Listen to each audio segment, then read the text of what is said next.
भारत के लोगों के मन में जो सुंदरता की छवि है उसे बनाने में बॉलीवुड का बड़ा योगदान रहा है, जहां हर समय हर सितारे पर परफेक्ट दिखने का दबाव होता है। इसी दबाव के चलते कई सितारों ने कॉस्मेटिक सर्जरी का सहारा लिया। वांटेड और डोर जैसी फिल्मों से मशहूर आयशा टाकिया अपनी मासूम और सुंदरता के लिए जानी जाती हैं, लेकिन सन 2020 में उनकी सोशल मीडिया पर कुछ तस्वीरें वायरल हुई जिसमें उनका चेहरा पूरी तरह बदला हुआ था। फैंस उन्हें पहचान नहीं पा रहे थे। आज ग्लोबल स्टार बन चुकी प्रियंका चोपड़ा ने अपने बायोग्राफी में अपने बुरे अनुभव के बारे में खुलकर लिखा है। 2000s की शुरुआत में प्रियंका चोपड़ा को सांस लेने में दिक्कत हो रही थी। जांच में पता चला कि उनकी नाक के रास्ते में पॉलिप्स यानी मांस बढ़ गया है, जिसे निकालने के लिए एक मामूली सर्जरी की जरूरत थी। सर्जरी के दौरान डॉक्टरों से एक बड़ी गलती हो गई। पॉलिप्स को हटाते समय डॉक्टरों ने गलती से प्रियंका की नाक की हड्डी को नुकसान पहुंचा दिया, जिससे उनकी नाक पूरी तरह पिचक गई और उनका चेहरा पूरी तरह बदल गया। अपनी नाक को वापस सामान्य स्थिति में लाने के लिए प्रियंका को कई पॉली सर्जरी करवानी पड़ी।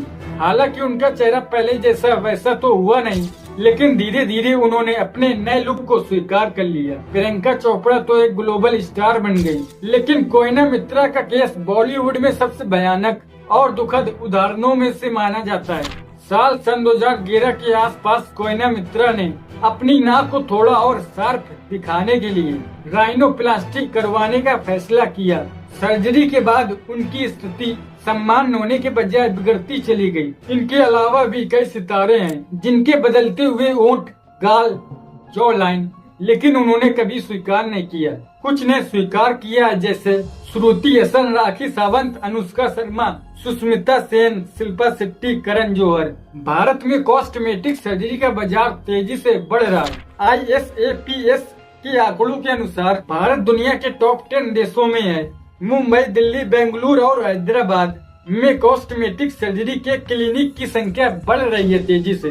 भारत की एक विशेष समस्या है कि यहाँ अनट्रेंड और नीम हकीम डॉक्टर भी कॉस्मेटिक सर्जरी करते हैं। कम कीमत में सर्जरी का लालच देकर मरीजों को फंसाया जाता है। इससे कई मामलों में गंभीर समस्याएं और मौतें भी हुई हैं। इसलिए अक्सर अनाड़ी हाथों में मरीज गंभीर खतरों का सामना करते हैं।